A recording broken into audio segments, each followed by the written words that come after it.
Second problem solve करते हैं student. हम स्पेसिफिक हीट कैपेसिटी से रिलेटेड हमारे पास स्टेटमेंट है, an electric heater supplies heat at a rate of 1000 joules per second.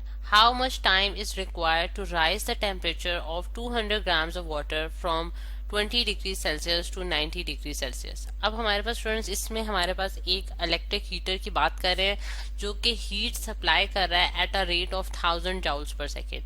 ठीक, और हमने टाइम फाइंड आउट करना है कि कितना टाइम रिक्वायर्ड होगा हमें कि हम उसकी टेम्परेचर को जो है ऑफ वाटर राइज कर सकें 20 degree Celsius to 90 degree Celsius, और 200 ग्राम्स ऑफ हमारे पास वाटर है। यानी कि अगर हम इसका थोड़ा सा मैं इसको हम इमेजिन कर लेते हैं कि हमारे पास फॉर एग्जांपल ये मेरे पास स्टूडेंट्स एक इलेक्ट्रिक हीटर है, ठीक है, ये हमारे पास हीटर है, ठीक है, और उसके ऊपर मैंने एक जो है कंटेनर रखा है इस हीटर के ऊपर जो कि इन कांटेक्ट है इसके साथ, और उसमें मैंने जो है वाटर को फिल कर दिया, ठीक है, यानी कि इसके अंदर हमने वाटर जो है वो डाल दिया। सही है, ये हमारे पास वाटर है स्टूडेंट्स। अब क्योंकि हीट जो है वो ट्रांसफर होगी हीटर के जरिए जो है वो इस कंटेनर में, और फिर वाटर को हीट अप करेगी, और वाटर का जो इनिशियल टेम्परेचर वो हमारे पास कितना था 20 डिग्री सेल्सियस, और वो हमने 90 डिग्री सेल्सियस तक लेके जाना है। और कितना अमाउंट ऑफ वाटर हमने इसमें डालना है वो 200 ग्राम्स है। और फिर हीटर जो जिस रेट पे वो सप्लाई कर रहा है वो हमारे पास कितना है 1000 joules per second। और हमने फाइंड आउट करना है कि अगर मैंने 90 डिग्री सेल्सियस तक उसका टेम्परेचर को राइज करना है तो मुझे कितना टाइम रिक्वायर्ड होगा। ठीक, तो अब स्टूडेंट्स ये सारी चीजें जो है हम डाटा में कलेक्ट कर लेते हैं कि हमारे पास क्या क्या चीजें हमें नोन है। हमारे पास हीट सप्लाई का रेट मालूम है हमें, ठीक है, यानी कि रेट जो कि हमारे पास टाइम पर यूनिट टाइम होगा, यहाँ मैं Q डिवाइडेड बाय T लिख देती हूँ। Q डिवाइडेड बाय T जो है वो हमारे पास कितना है 1000 joules per second, ठीक है।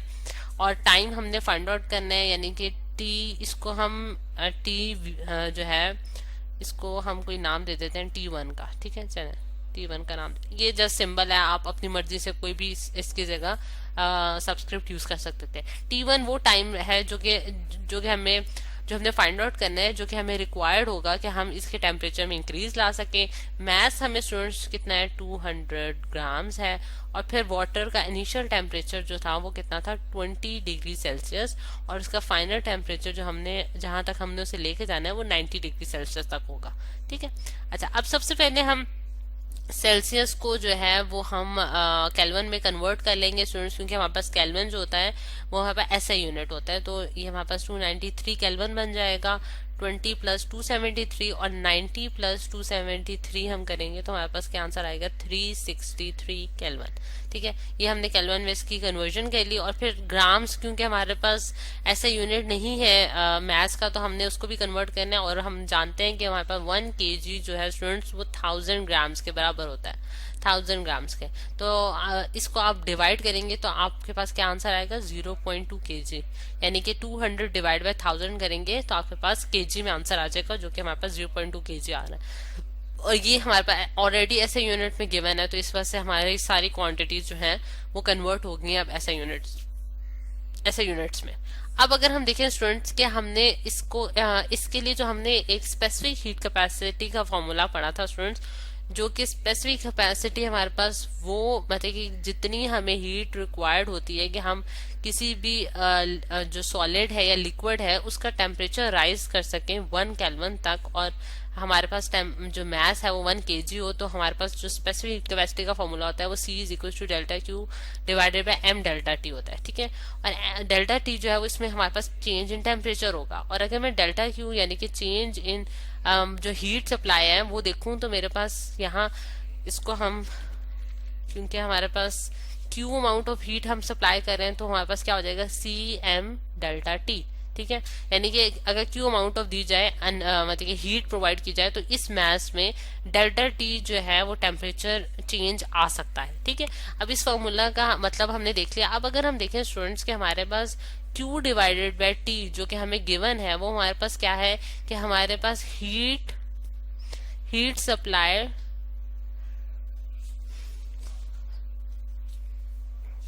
सप्लाइड रेट है, ठीक है। यानी कि किस रेट पे जो है वो हम हीट सप्लाई कर रहे हैं इसको, यानी कि इस कंटेनर को जो हम हीट सप्लाई कर रहे हैं उसका रेट क्या है हमारे पास वो हमें स्टूडेंट्स गिवन है, वो हमारे पास कितना है, थाउजेंड जाउल्स पर सेकेंड। अब अगर हम देखें स्टूडेंट्स कि अगर मेरे पास ये रेट मुझे गिवन है, यानी कि जिस रेट पे आपको एक एक हीट जो है वो मिल रही है कॉन्टिन्यूसली पर सेकंड के लिहाज से, तो अगर मैंने किसी टी टाइम पे, यानी कि किसी एक खास स्पेसिफिक टाइम पे मुझे वो हीट फाइंड आउट करनी होगी कि कितनी हीट जो है वो उस हीट मतलब कि उस कंटेनर तक ट्रांसफर हो जाएगी, तो मैं इसे क्या करूंगी कि मैं इसे टी से मल्टीप्लाई कर दूंगी। यानी कि अगर मैं हीट सप्लाइड फाइंड आउट करना चाहती हूँ एट टाइम टी, तो मैं क्या करूंगी स्टूडेंट्स, यहाँ अगर मैं लिखूं heat heat supplied at time T1, यानी कि T1 टाइम में कितनी हीट सप्लाई हो जाएगी, तो मैं किस तरह से फाइंड आउट कर सकती हूँ कि मैं इस रेट को मल्टीप्लाई कर दूंगी T1 के साथ। ठीक है, तो मुझे क्या पता चल जाएगा, heat supplied at time T1।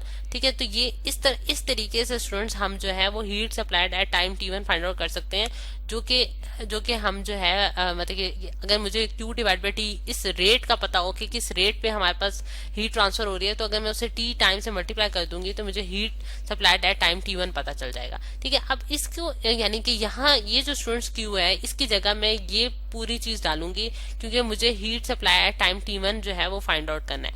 ठीक है, तो आप देख सकते हैं कि यहाँ बिल्कुल इसी चीज को मैं नेक्स्ट पेज पे यहाँ लिखूंगी। इसको यहाँ हम ट्रांसफर कर लेते हैं, यहाँ मैं लिख देती हूँ स्टूडेंट्स, यानी कि Q divided by T into T1 जो है वो हमारे पास किसके बराबर हो जाएगा, CM डेल्टा T। ठीक है, CM डेल्टा T के बराबर हो जाएगा। यहाँ C जो है उसको स्मॉल कर लेते हैं, ये हमारे पास स्पेसिफिक हीट कैपेसिटी का C है, ये C आ गया। ठीक है, CM डेल्टा T। अब स्टूडेंट्स हमने T1 फाइंड आउट करना है, तो T1 जो हम किस तरह से फाइंड आउट करना है, CM delta T whole divided by Q divided by T। अब मैंने Q डिवाइड बाय T की होल टर्म को जो है इस वाली जो है राइट साइड पे डिवाइड कर दिया है। इस पूरी टर्म को मैंने इस वजह से डिवाइड किया क्योंकि मुझे Q डिवाइड बाय T की वैल्यू गिवन है, जो कि हमारे पास 1000 जाउल्स पर सेकंड थी। इस वजह से मैंने इसको जो है वो इकट्ठा रहने दिया। और यहाँ जो है स्टूडेंट्स ये बाय मिस्टेक मैंने यहाँ स्मॉल टी डाल दिया है, यहाँ ये कैपिटल टी था। ठीक है, जो कि हमारे पास टेम्परेचर का है। ठीक है, तो इसको आपने करेक्ट कर लेना है, यहाँ हमारे पास कैपिटल टी है, मैं ये करेक्ट करने लगी हूँ स्टूडेंट्स, यहाँ हमारे पास कैपिटल टी था, ये हमारे पास चेंज इन टेम्परेचर को शो कर रहा है। ठीक है, तो ये हमारे पास स्टूडेंट्स फॉर्मूला जनरेट हो गया। इस तरह से हमने इसका फॉर्मूला निकालिए कि अगर T1 टाइम के लिए मुझे टाइम मतलब कि मैं वो टाइम फाइंड आउट करना चाहती हूँ जहां मेरे पास इस रेट पे जो है वो हीट ट्रांसफर होगी कंटेनर की तरफ। ठीक है, अब इसमें अगर हम देखें स्टूडेंट सारी वैल्यूज हमें नोन है, सिर्फ डेल्टा टी की वैल्यू हमने कैलकुलेट करनी है जो कि चेंज इन टेम्परेचर को शो करी है। और चेंज इन टेम्परेचर जो है वो हमारे पास क्या है, T2 माइनस T1। और T2 जो है स्टूडेंट्स इस केस में हमारे पास कितना है, 363 केल्विन माइनस 293 केल्विन। और ये मेरे पास आंसर आ जाता है डेल्टा टी का 70 केल्विन। ठीक है, 70 केल्विन हमारे पास डेल्टा टी का आंसर आ गया। अब सारी वैल्यूज जो है वो हम फॉर्मूला में इनपुट करेंगे और आंसर को ग्रैप कर लेंगे।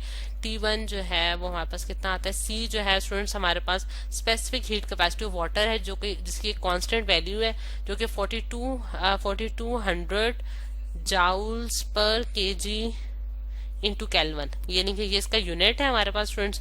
इसको आपने मल्टीप्लाई कर लेना है मैथ के साथ, जो कि हमारे पास 0.2 केजी है, और उसको आपने डेल्टा टी के साथ मल्टीप्लाई करना है जो कि 70 केल्विन है हमारे पास, और इसको होल डिवाइड कर देना है किसके साथ, 1000 के साथ। और 1000 हमारे पास क्या है स्टूडेंट्स, इस केस में Q डिवाइड बाई टी की वैल्यू जो है हमारे पास 1000 जाउल्स पर सेकेंड है। ठीक है, तो ये सारी चीजें आपने इनपुट कर दी है स्टूडेंट्स। अब आप इसका जो है आंसर निकालेंगे। T1 जो है उसका आंसर हमारे पास कितना आ रहा है, 1000। ये हमारे पास जीरो इन दो जीरो से कैंसिल हो गया, और ये जीरो जो है इस जीरो के साथ कैंसिल हो गया। और 42 मल्टीप्लाई बाय 0.2 मल्टीप्लाई बाय 7 करेंगे तो आपके पास आंसर आ रहा है 58.8 सेकेंड। ठीक है, और अगर यूनिट की बात करते हैं तो जाउल से कैंसिल हो जाएगा। और यहाँ स्टूडेंट्स हमारे पास केजी था मैथ्स का यूनिट, और यहाँ हमारे पास केल्विन था हमारे पास इसका टेम्परेचर का यूनिट। ठीक है, टेम्परेचर और केल्विन और केजी इसके साथ कैंसिल अप हो जाएंगे, और जाउल इसका कैंसिल हो जाएगा, और ये जो सेकंड है स्टूडेंट्स ये ऊपर चला जाएगा। और तो इस वजह से हमारे पास यूनिट जो है वो सेकंड आ गया। और ये हमारे पास टाइम हमने फाइंड आउट कर लिया आगे कि 58.8 सेकेंड के बाद जो है वो टेम्परेचर में राइज आ जाएगा, 90 डिग्री सेल्सियस पे हम टेम्परेचर ले जाएंगे। और जो है वो जो है बॉडी है वो मतलब कि वाटर जो है स्टूडेंट्स वो इतना ज्यादा टेम्परेचर में उसका इंक्रीज आ जाएगा, यानी कि 20 से वो 90 डिग्री सेल्सियस तक उसका टेम्परेचर पहुंच जाएगा।